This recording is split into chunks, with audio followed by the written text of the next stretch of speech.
In our religion, there are two fundamental responsibilities that every human being owes. There's a responsibility we owe to Allah, and there's a responsibility or a set of responsibilities we owe to other people. That starts with your own family, different members of your family, and then beyond that to your neighbor, and beyond that to humanity at large. It's actually much easier to talk about what we owe Allah, because what we owe Allah is very clear, simple, and Allah Azza wa Jalla is always just and fair, so at least one side, there's no possibility of unfairness, and that's Allah. And so when the expectations are given from Him, then there is absolutely no argument or ambiguity or lack of clarity. However, when you talk about a relationship between people, for instance, the relationship between an employer and an employee, or the relationship between a parent and a child, or a husband and a wife, or siblings, or whatever else, when you talk about any of these relationships, there's a possibility that one or either side does something wrong. So here you are doing your part, you're fulfilling your responsibility, but the other side is not doing their part. They're not fulfilling their responsibility. And when that happens, it's a very common tendency for you to say, well, they don't do their part. Why should I do my part?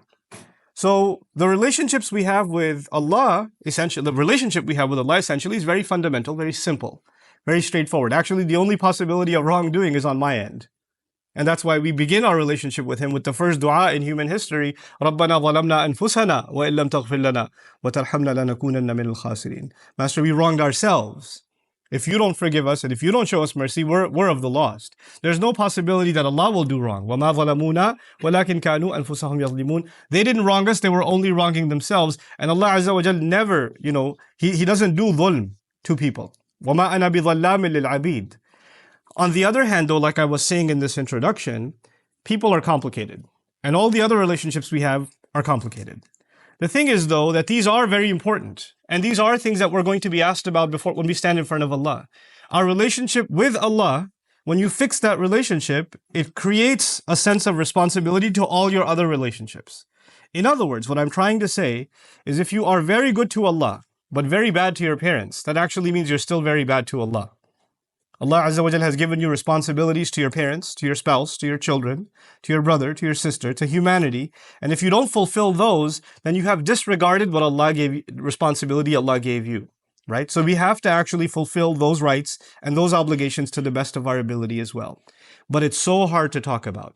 It's hard to talk about because if I were to give this lecture about this khutbah about the rights of parents, for example, there will be children in the audience, and there are young, sons and daughters around the world that have been abused by their parents. That's a fact.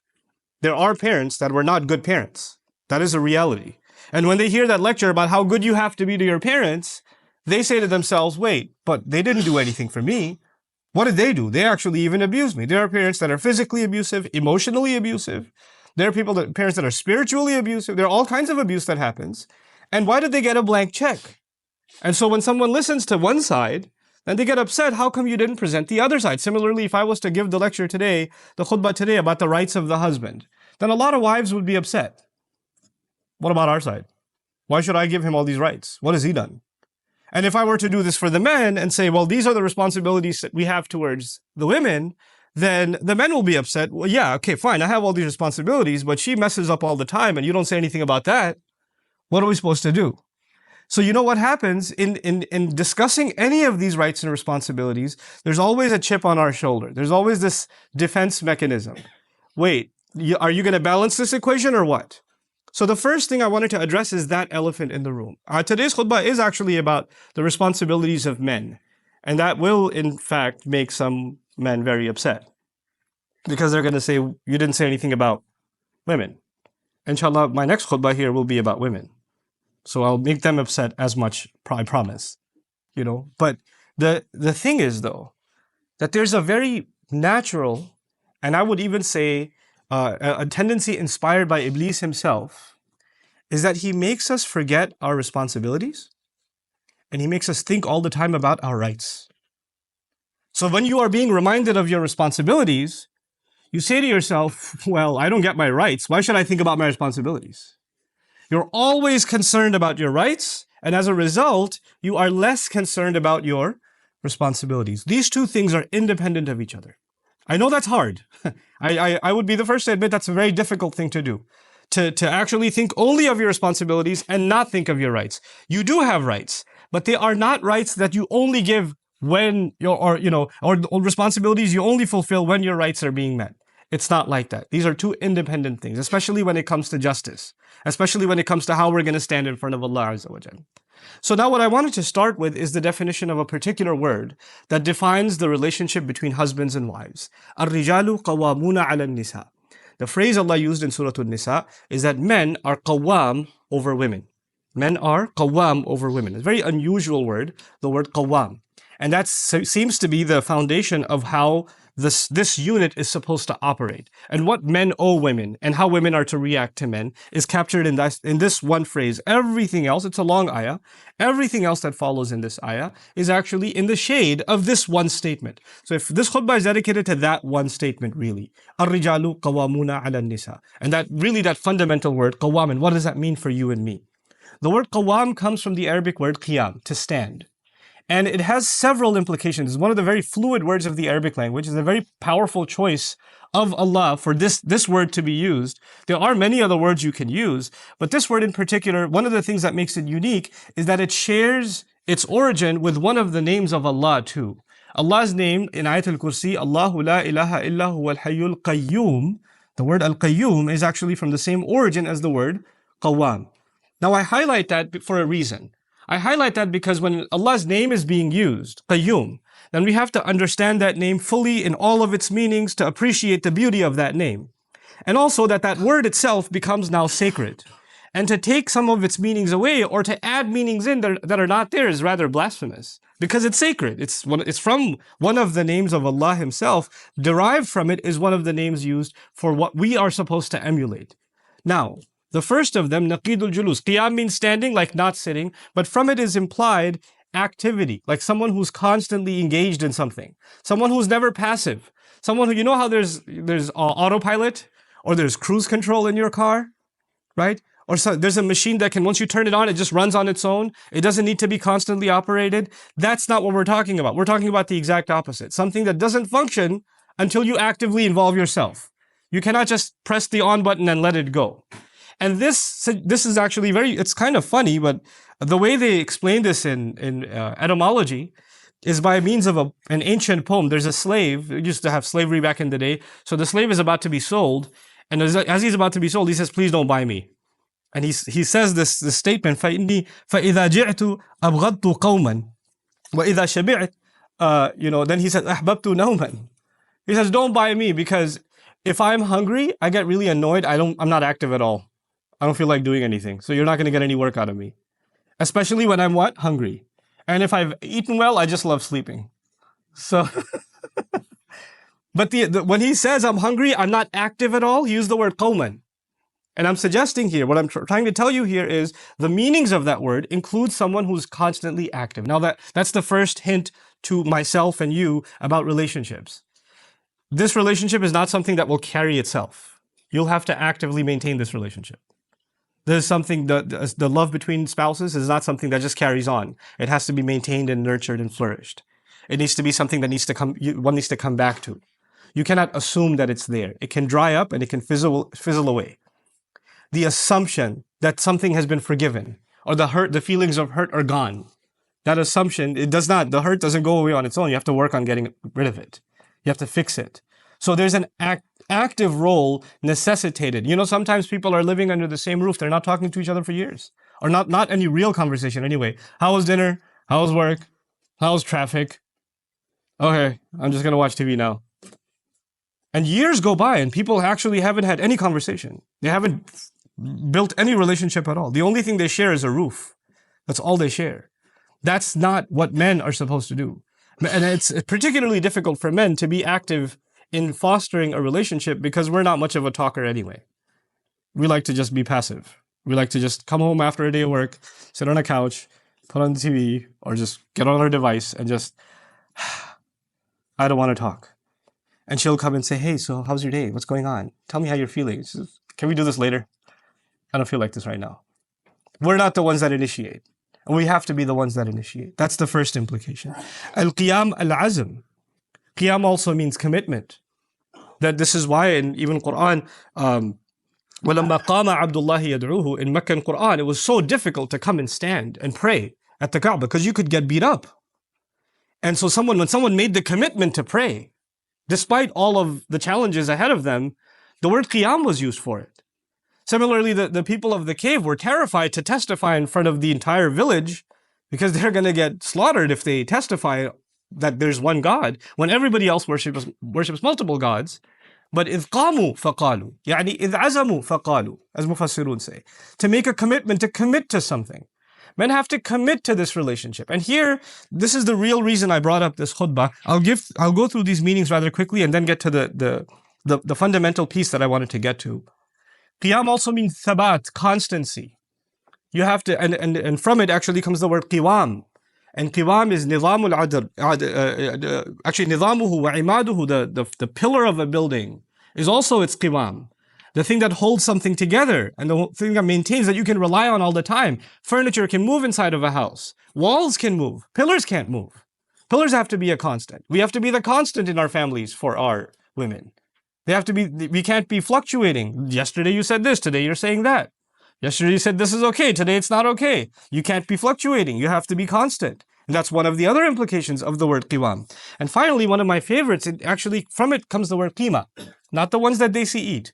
But qima is actually value, thamanu shay. That a man being qawam is actually responsible for letting his spouse know how valuable she is.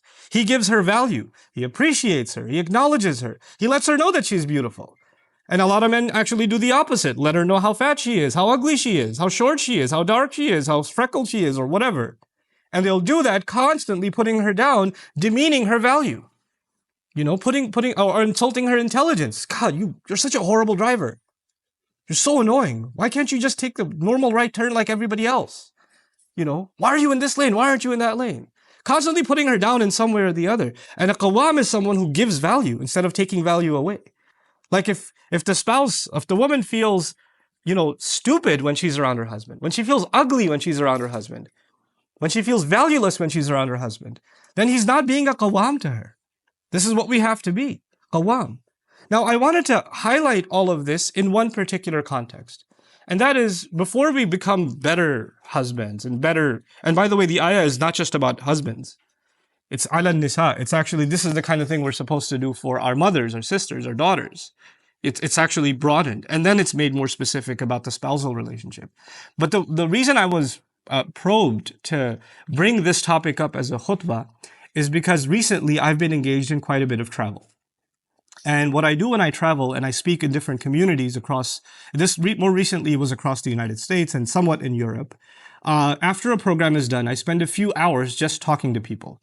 People just come up to me and they ask me all kinds of questions or share concerns. And overwhelmingly, the women that came and spoke with me about how their husbands they're good husbands, but they allow her in-laws to be abusive.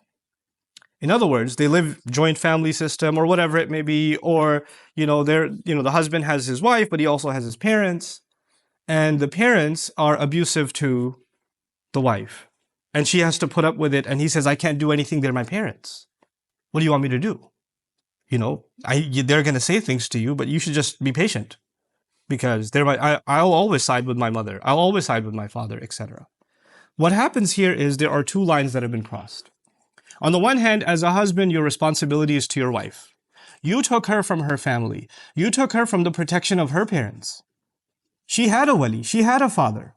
And his job was to make sure she stays happy, safe, she's not insulted or humiliated, she's protected from all forms of abuse, physical, emotional, spiritual, all kinds of abuse. That was the father's role. And when you signed that nikah, and when you said you agree, then all of those roles were shifted over to you.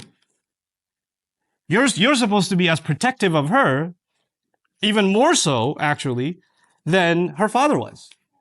Because your relationship with her actually even goes further. She's even the mother of your children. There's more here. And so you were supposed to be a shield around her. At the same time, you are also a son. A son to your mother, a son to your father. And this religion teaches us that we cannot even say oof to our parents. You can't raise your voice to your parents at all. Now you are being pulled in two different directions. You have these enormous obligations to your spouse. Mithaqan ghalidha, the Quran calls it. A heavy contract, a heavy agreement. It's not a light thing, marriage. And on the other hand, you have this enormous responsibility to your parents. And sometimes they make you pick which one you're going to be good to. And your job is actually to draw a line and say, this is what I will do for my wife. This is how I will take care of her. And this is how I will protect her. And to let your parents know, you can say whatever you want to me. You can beat me up. You curse me out. I'm your kid. You do whatever you want. It's fine. I'll take it. But you can't touch her. You can't say a word to her. She's not yours. She's not your responsibility, and she's not your child. Especially the culture I come from. You know what they say when the girl's getting married? They say, oh, she's like our daughter. Oh, it's like we have a new daughter in the family. Beware when you hear those words. Girls, be thoroughly warned. Because when they say she's like our daughter, trouble is looming.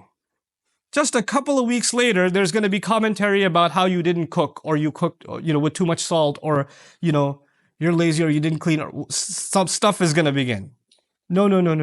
The relationship between this woman and her husband's family, first and foremost, is a relationship of mutual respect.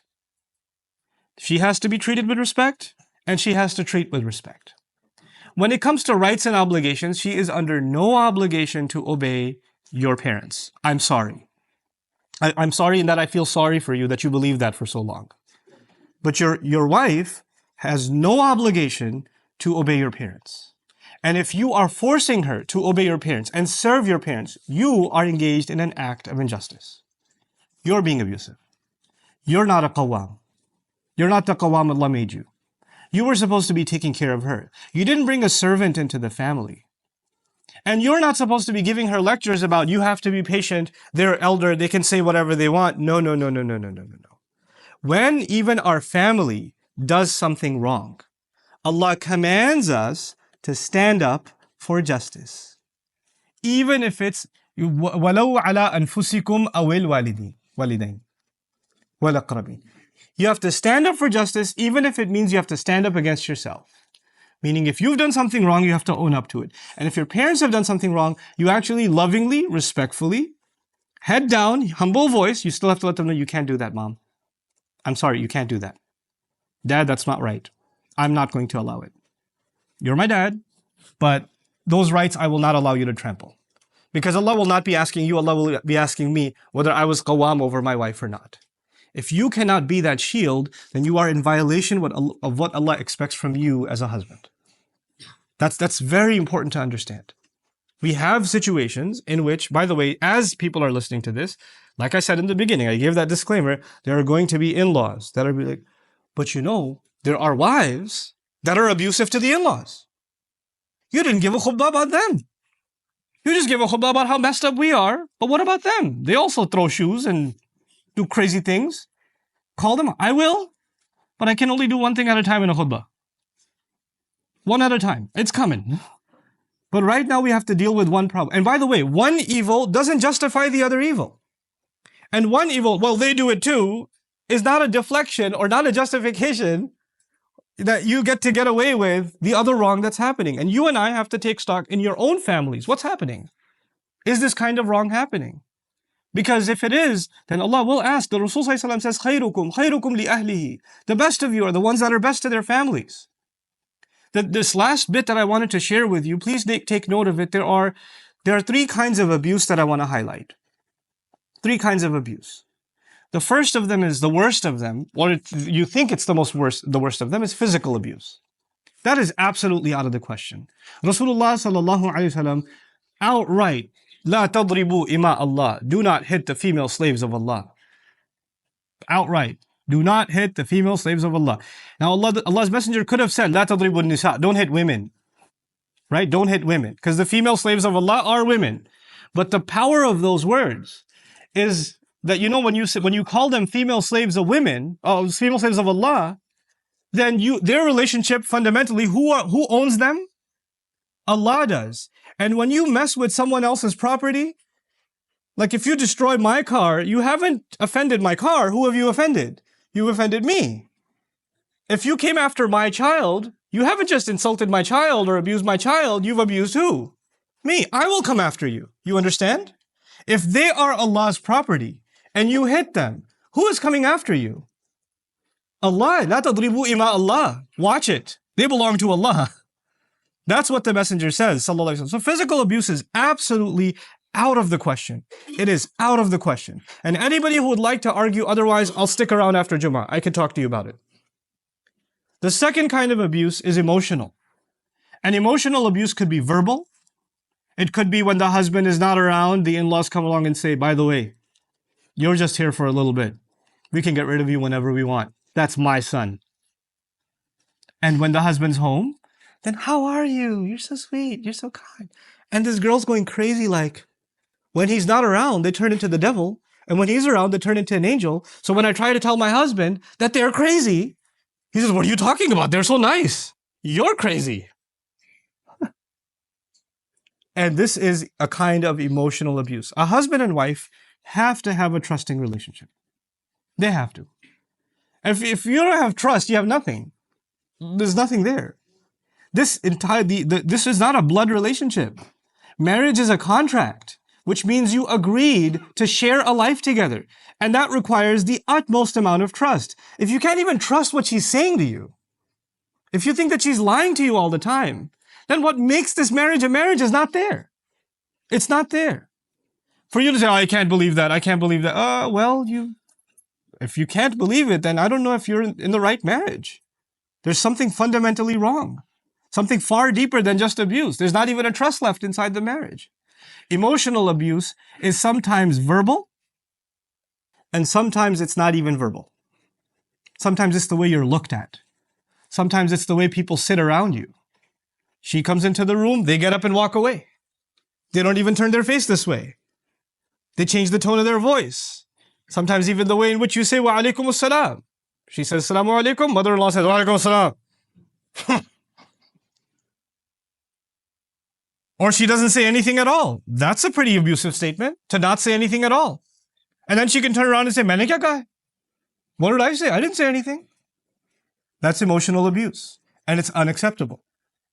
The last of the abuses, though, is the scariest one to me, and that's spiritual abuse. When the wrong is done, and then the religion is quoted.